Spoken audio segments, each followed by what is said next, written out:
Hello! మనమైతే మన తోటలోకొచ్చేసామనమాట. So, మన తోటలో అయితే వెజిటబుల్స్ ఏమేమున్నాయో చూసేద్దాం. ఇదైతే మన చిట్టి గులాబీ చెట్టనమాట. చాలా బాగా వస్తాయి ఫ్లవర్స్. ఇవైతే బీరకాయలు చాలా బాగున్నాయి కదా! సో, చూడ్డానికే బాగున్నాయనమాట. సో, ఇంటికెళ్ళి చూస్తే బాగలేవు. పురుగులు పట్టిపోయాయనమాట. బీన్స్ అయితే చాలా బాగున్నాయి. నేనైతే సీడ్స్ కోసం ఒకటి అలాగే పెట్టాననమాట. చాలా బాగుంది. ఇంకొక 2 డేస్, ఒక 3 డేస్ ఉంటే సీడ్స్ ఇంకా బాగా అంటే విత్తనాలు పెట్టుకోవడానికి బాగుంటాయి. ఇంకా ఇవైతే మిర్చీస్ అనమాట. సో, మిర్చీస్ కూడా చాలా బాగున్నాయి. చూడండి ఎంత బాగున్నాయి మిర్చీస్ కూడా.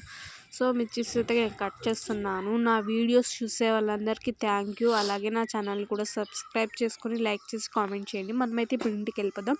సో, ఇంట్లో వెజిటేబుల్స్ ఏమేమి ఉన్నాయో చూస్తాం. ఒకటి బీరకాయలు అండ్ మిర్చీస్ అలాగే బీన్స్ చాలా బాగా వచ్చేసాయి. Okay bye. I love you.